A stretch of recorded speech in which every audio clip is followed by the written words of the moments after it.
The nun Tulananda said, quote, I do not need oil, probationer. I need ghee.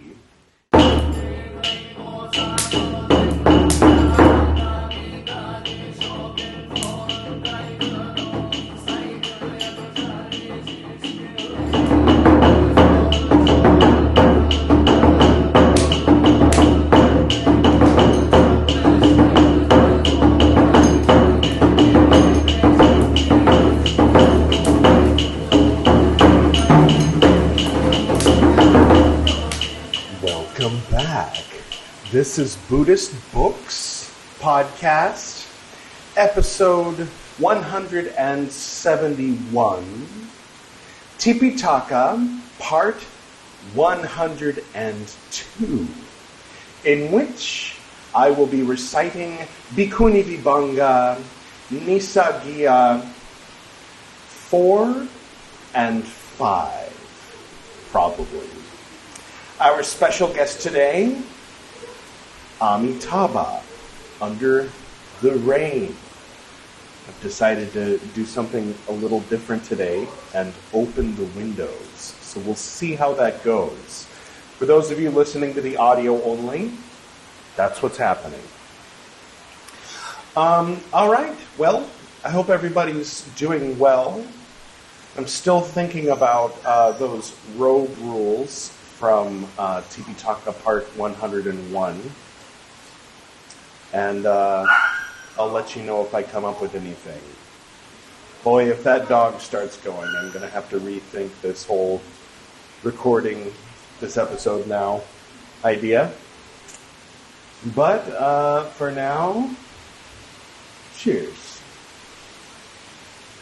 Bhikkhunivibhaṅga, meaning these are the rules for nuns. Nissaggiya, meaning forfeiture. Number 4. At one time, the Enlightened One, the Lord, was staying at Savatthi in the Jeta Grove in Anathapindika's monastery. Now at that time, the nun Tulananda, thank you Tulananda, came to be ill. Then a certain lay follower approached the nun Tulananda, and having approached, he spoke thus to the nun Tulananda. Quote, just picking on Miss Horner. What, lady, is your discomfort? What may be brought? Parentheses, for you. End quote. Quote, sir, I am in need of ghee. End quote.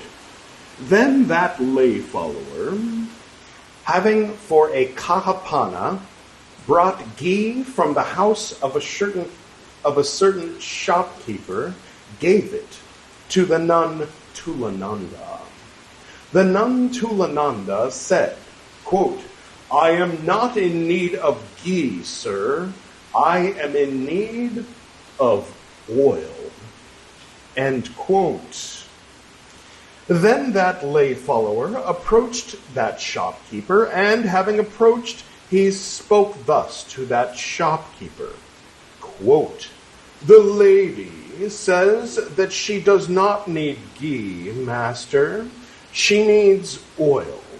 You take the ghee, parentheses, and parentheses, give me the oil. End quote. Quote, if we, master, take back again goods that were bought, when will our goods be sold? Ghee was taken owing to the purchase of ghee. Give for the purchase of oil, parentheses, and parentheses, you shall take oil. End quote. Then that lay follower, spread it about, saying, quote, how can this lady Tulananda, having had one thing asked for, then have another thing asked for? Nuns heard this lay follower, who, spread it about. Those who were modest nuns, spread it about. Then these nuns told this matter to the monks. The monks, 3 dots, to the Lord. He said, "Is it true, as is said, monks, that the nun Tulananda, having had one thing asked for, had another thing asked for," end quote, quote, "It is true, Lord," end quote, the enlightened one, the Lord, rebuked them, saying, quote, "How, monks, can the nun Tulananda, 3 dots, have another thing asked for? It is not, monks, for pleasing those who are not, parentheses, yet, end parentheses, pleased, 3 dots. This rule of training. Whatever nun, having had one thing asked for, should have another thing asked for, there is an offense of expiation involving forfeiture." End quote.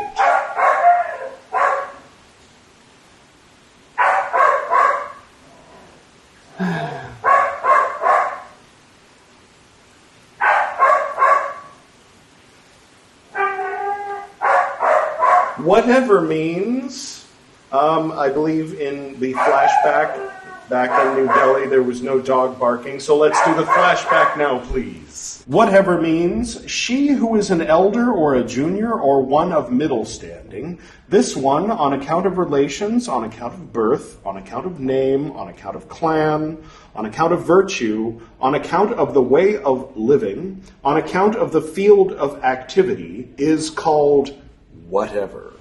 Thank you, Edward, without the dog barking. Nun means she is a nun because she is a beggar for alms. She is a nun because she submits to walking for alms. She is a nun because she is one who wears the patchwork robes. She is a nun by the designation, parentheses, of others, end parentheses. A nun because of her acknowledgement. A nun, parentheses, to whom it was, parentheses, said, quote within quotes, "Come, nun," end quote within quotes. A nun is one ordained by the 3 goings to a refuge. A nun is auspicious. A nun is the essential. A nun is a learner. A nun is an adept. A nun is ordained by both complete orders by means of a, parentheses, formal, end parentheses, act, at which the motion is put and followed by 3 proclamations, irreversible and fit to stand.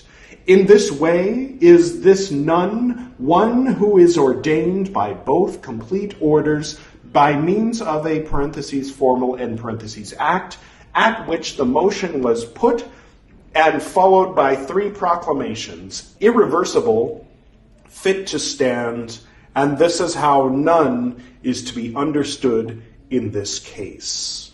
Having had one thing asked for means accepting that, parentheses, thing, end parentheses, if she has another asked for, in the request there is an offense of wrongdoing. It is to be forfeited on acquisition. It should be forfeited to an order or to a group or to one nun. And thus, monks, should it be forfeited, quote, ladies, sorry, that wasn't quite right, ladies, that's better. Having had this thing asked for, the other thing asked for is to be forfeited by me. I forfeit it to the order, end quote, 3 dots, quote, 3 dots. The order should give back 3 dots.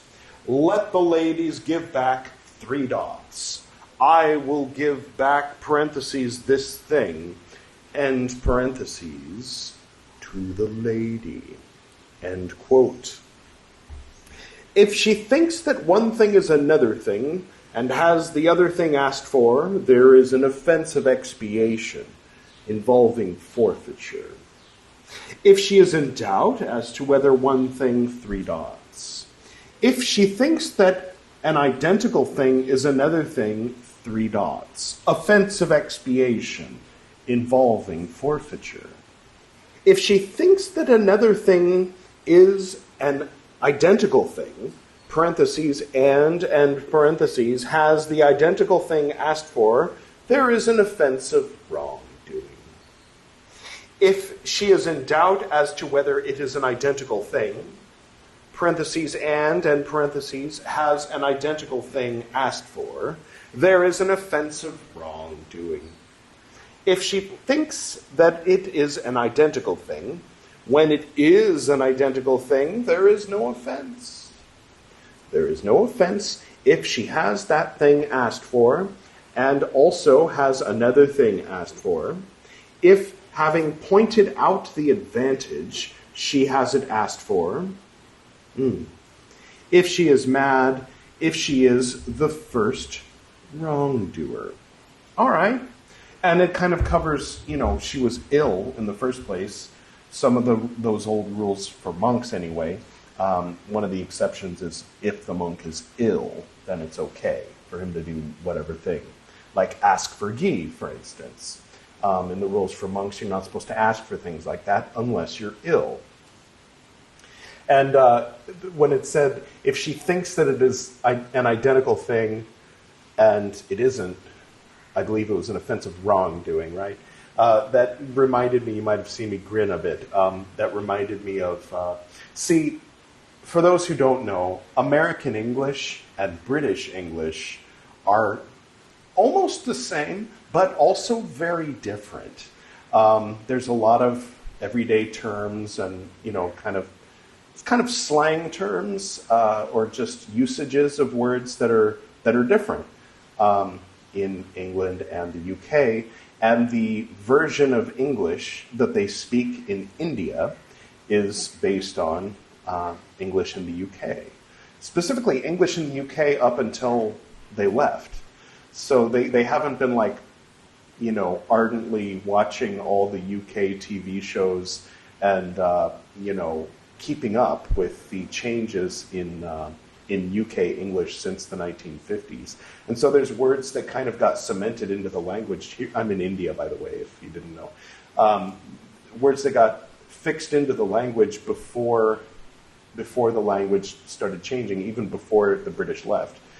So words that haven't been in use since the 1800s in UK that are in use in India. It's very interesting. But that all being said, there was a point where I was going to Starbucks when Piyu and I were living in New Delhi. And I asked if she wanted anything, and she said, could you get me some lemon cake? And in my mind, I'm visualizing a circular cake with frosting on it. And I'm like, wow, they have that? Like in my mind, it's got some kind of yellow frosting on it, and it's cake, like birthday cake, like you'd have at a child's birthday. Because what I know as lemon bread in UK and thus in India, it's called lemon cake. So I went to Starbucks and I looked at everything. I'm like, they don't have lemon cake. And she's like, are you sure they always have lemon cake? Send me a video of all the things they have there. So I send a video and she's like, it's right there. It's right in front of you. Can't you see it? And I'm like, I'm sorry. I'm looking at everything and there's no lemon cake. And it went back and forth for a little while. And then eventually we had to have a conversation about how sometimes there might be some miscommunication because of the language barrier between UK and US, because she speaks English perfectly well. It's just not American English. So that would have been a case where if I had come back with, I didn't find it at Starbucks, but I went to a bakery and had it made. And I said, that's not what I asked for. I asked for lemon cake. Here's a picture of it. And I was like, oh, you mean lemon bread? Yeah, I'll go get that. Anyway. All right. Silly story. Worth telling? Maybe. I don't know. All right. So one more for today, shall we? Are you enjoying the rain? It kind of lessened. I was going to say died down, but then I'm like, is that an American slang thing that's going to sound morbid if I say it?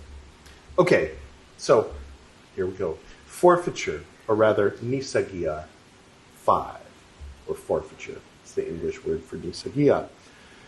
At one time, the enlightened one, the Lord, was staying at Savatthi in the Jeta Grove in Anathapindika's monastery. Now at that time, the nun Tulananda, we'll put her here, yeah, thank you Tulananda, came to be ill again. Maybe at the same time, who knows. Then a certain lay follower approached the nun Tulananda. Having approached, he spoke thus to the nun Tulananda, quote, I hope, lady, that you are better. I hope that you are keeping going. End quote. Quote, sir, I am not better. I am not keeping going. End quote. Quote, lady, I will deposit a kahapana in the house of such and such a shopkeeper. You can have whatever you want brought from there. End quote. The nun Tulananda enjoined a certain probationer, saying, quote, go, probationer, fetch oil for the kahapana from the house of such and such a shopkeeper. End quote. Then that probationer, having for the kahapana fetched oil from the house of that shopkeeper, gave it to the nun Tulananda. The nun Tulananda said, quote, I do not need oil, probationer. I need ghee. End quote. Then that probationer approached that shopkeeper. Having approached, she spoke thus to that shopkeeper. Quote, the lady says that she does not need oil, sir. She needs ghee. You take the oil, parentheses, and parentheses, give me the ghee. End quote. Quote, if we, lady, take back again goods that were bought, when will our goods be sold? Oil was taken owing to the purchase of oil. Give for the purchase of ghee, parentheses, and parentheses, you shall take ghee. End quote. Pro tip, if this is one of those like department stores and you just insist and you just keep standing, no, take it back, exchange it, no, let me speak to your manager, man. And then the manager comes and then you say, I want to speak to your manager. And then the store manager comes. The store manager is under a directive from the corporation that if it comes to that, if they're actually being brought, if the manager can't handle it and they're bringing you to it, just make the exchange and get rid of them because you're probably losing customers because of all the commotion and all that. But I don't think Tulananda was at a 21st century department store in a mall now, was she? I don't know if that's the case like worldwide, but like in U.S., at least at Macy's, I think. All right. Then that probationer stood, crying. Nuns spoke thus to that probationer, parentheses, why are you crying, probationer? End quote. Maybe it sounds better in Pali. In English, it just says, don't call me probationer. My name's Edward, all right? You know? All right. Then that probationer told this matter to the nuns. Those who were modest nuns, 3 dots, spread it about, saying, quote, how can the lady Tulananda, having got one thing in exchange, get another thing in exchange? End quote. Quote, is it true? As is, there's no 3 dots.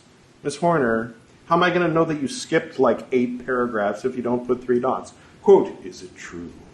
As is said, monks, 3 dots, CIV1. Instead of having had, asked for, etc., read having got in exchange, and parentheses, 3 dots, rule of training. Whatever nun, having got one thing in exchange, should get another thing in exchange, there is an offense of expiation involving forfeiture.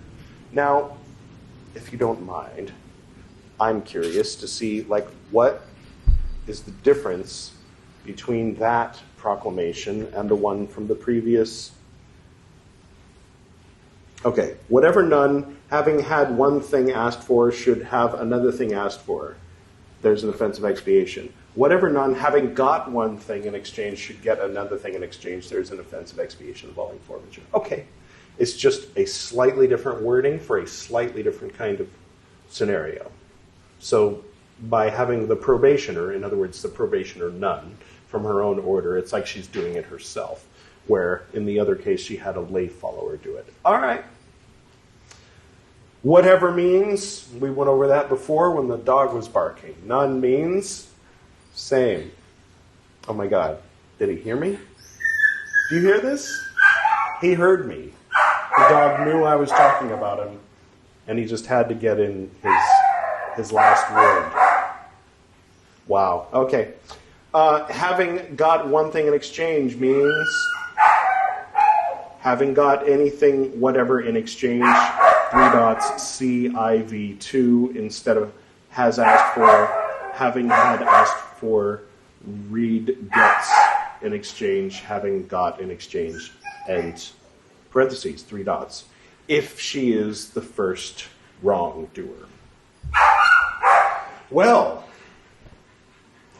this has been today's episode of Psycho Dog Barking. No, really, that dog is psycho. I mean, it's our landlord's dog, and when the dog is outside, the dog gets let out for an hour every day between 5:30 and 6:30, and if, God forbid, we come home during that time or have to go out during that time, then we have to get his attention and say, hey, can you bring the dog inside, because they're just psycho. I haven't seen them bite anyone, but the amount that this one that you're hearing, the amount of just hostile barking, like rage barking, is just terrifying.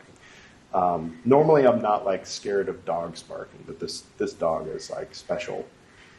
A little bit of some issues going on with him. So if you would all join me in saying a prayer for that dog. I don't know his or her name, but you know his or her voice, so or their voice. I don't know the dog's preference for pronouns, but whatever the case may be, let us take a moment, send forth good vibes, peace, and compassion to that dog in particular.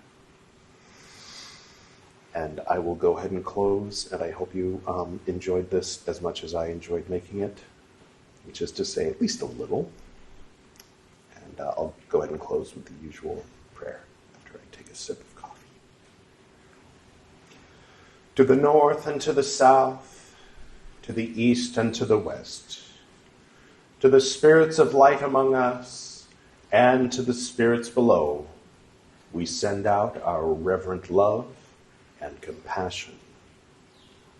May all beings be happy.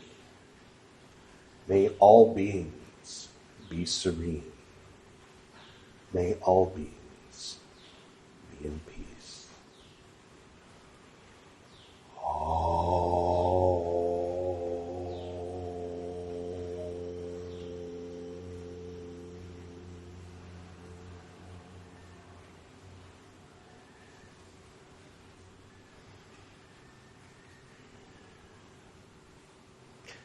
Until next time.